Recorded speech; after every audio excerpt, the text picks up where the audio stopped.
Ako nga pala si Erica. Tawag nila sa akin dito, Ambang. Isang tamad at patulog-tulog lang dito sa Canada. Pero may pangarap sa buhay. Pangarap kong maging mayaman nang walang ginagawa.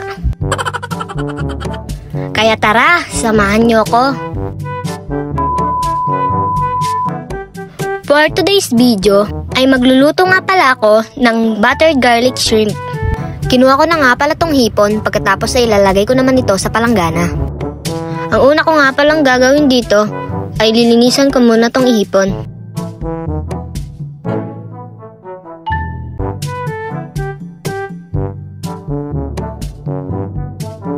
Ang gagawin ko nga pala dito ay tatanggalin ko yung mga paa niya at yung nguso niya. Para pag kinain namin, hindi matusok at masugatan yung bunganga namin. Ako kasi ayoko ng masugatan. Yun bang pagkatapos kanyang sugatan, babalik-balik siya tapos magmamakaawa siyang bumalik ka. Oh.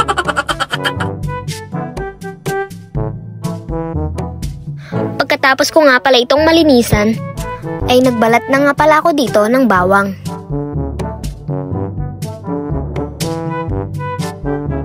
Pagkatapos ko nga palang mabalatan ito, ay hiniwa-hiwa ko na nga pala.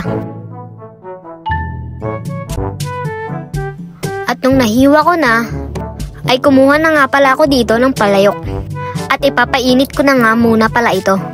Habang pinapainit ko nga pala yung palayok, ay kinuha ko na nga pala itong star margarine. At nung nakuha ko na nga pala, ay binuksan ko na nga pala ito at inilagay ko na dito sa may palayok. At nung nailagay ko na nga pala itong margarine, ay sunod ko naman inilagay itong bawang. At dahil sa sobrang excited, ay sunod ko naman agad nilagay itong hipon.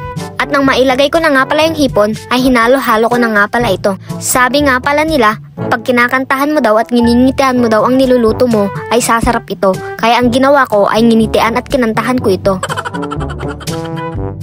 At nung medyo nag-orange na nga pala ito, ay inadaw ko muna pala. Ang hirap talaga mag-Tagalog, George. Pagkatapos ko nga pala itong inadaw, ay kinuha ko na nga pala itong ketchup.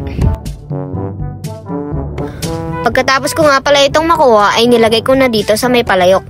Tawang-tawa nga pala ako sa sarili ko dito kasi ayaw lumabas ng ketchup.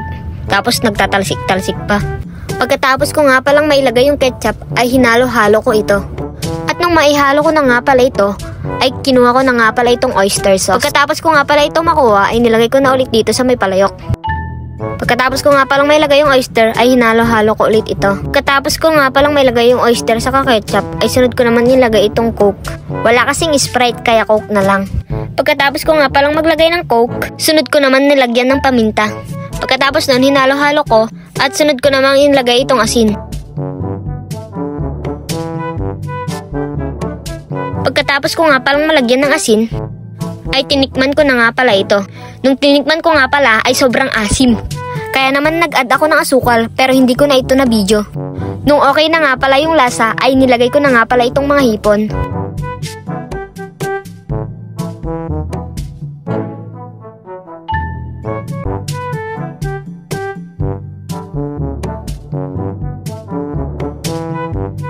At nung naluto na nga pala ay nilagay ko na ito sa plato.